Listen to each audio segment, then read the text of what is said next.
Dans un premier temps, ce matin, on s'en va rejoindre M. Pierre Perrault du côté de l'île d'Orléans. M. Perrault, ce n'est pas le pharmacien qui nous parle ce matin, c'est le citoyen de l'île d'Orléans qui a un message à adresser à la population. Oui, c'est ça, et aussi le président de l'Association bénévole de l'île d'Orléans. Donc, c'est un peu à ce titre-là qu'on fait l'entrevue aujourd'hui.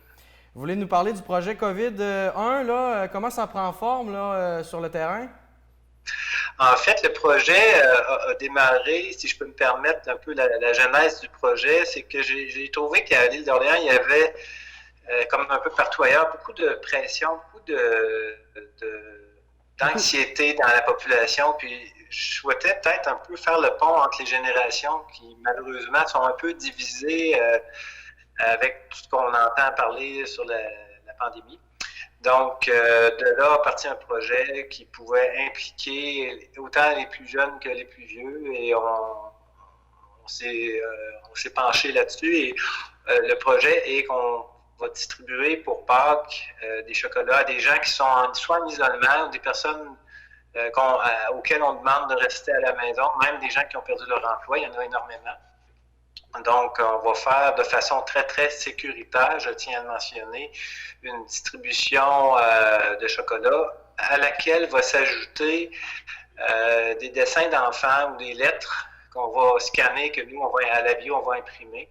Des mots d'encouragement, donc des plus jeunes envers les plus vieux, pour passer à travers ce moment difficile. On sait que les gens, en isolement, c'est pas facile. Donc, c'est un peu une main tendue envers les plus vieux de la part des plus jeunes.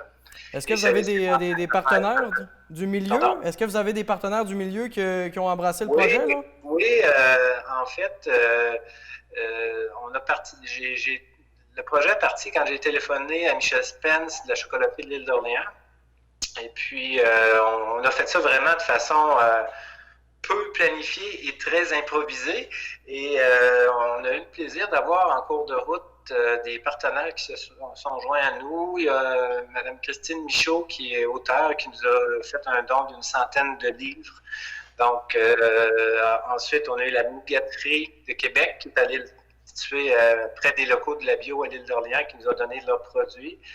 On a ensuite Mme Karine Daigle, qui nous donne des confitures de Compliment Belle-Maman, Sandra Ouellette, la cidrerie Piloto. Donc, il y a comme un petit, permettez-moi l'expression, un petit build-up. Donc, à ça s'ajoute beaucoup de partenaires, donc on est très, très contents.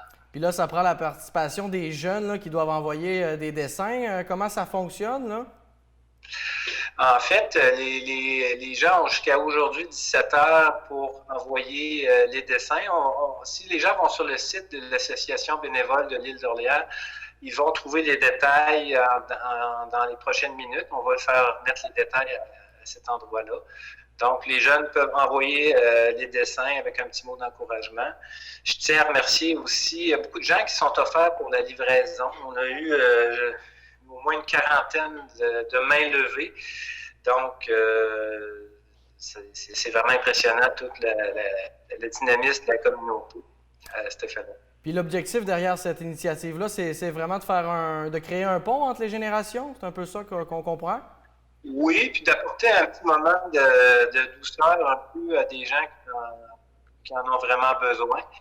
Je peux faire un parallèle aussi. On a nommé notre projet COVID-1. On entend tout le temps ce mot-là aux nouvelles. Alors pour nous, COVID, c'est plus la communauté orléanaise vivante, impliquée et dynamique. Alors on voulait un peu essayer que quand les gens entendent le mot COVID, ben, qu'on pense à quelque chose de positif au lieu de quelque chose de négatif. Oui, une connotation positive plutôt que de miser sur l'aspect négatif. Là. Exact.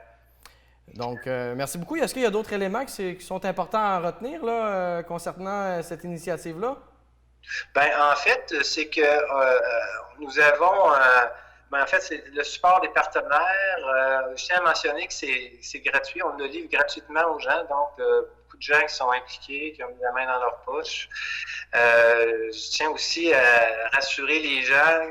Nous, à la pharmacie, on est habitués de faire des livraisons de façon sécuritaire. Donc, ça respecte les normes de distanciation physique. Donc, il n'y a pas de contact direct. Il n'y a pas de surprise non plus. Les gens sont appelés. On tient à ce que les gens sachent qu'ils vont recevoir quelque chose, donc pour pas insécuriser des gens qui vivent seuls et puis que là, il y a quelqu'un qui vient sonner à la porte. Donc, il y a beaucoup de précautions qui sont prises pour assurer que ça soit en sécurité malgré ce que nous vivons actuellement. Et en termes de bénévoles, là, vous l'avez dit, là, ça va bien. Là. Est-ce que vous avez d'autres besoins? Là? J'imagine que le plus important, c'est d'être généreux. Oui, ben en fait, on a eu plusieurs manifestations d'intérêt pour faire des dons à l'association bénévole. Donc, pour les gens qui se sentiraient interpellés peuvent aller sur notre site et faire un don en ligne. Et c'est sûr que 100% des dons vont aller sur le terrain. On n'a aucun frais d'administration pour cette portion-là. Donc, ce sont vraiment des dons purs. Mais le but, honnêtement, n'est pas. On est content si les gens font des dons, mais le but, c'est de s'occuper des gens qui en ont besoin actuellement. Bien, Monsieur Perrault, merci beaucoup pour l'entrevue. Voilà, c'était Monsieur Pierre Perrault du Family Prix, là, Daniel Ouellette et Pierre Perrault, là, situé à Saint-Pierre de l'île d'Orléans.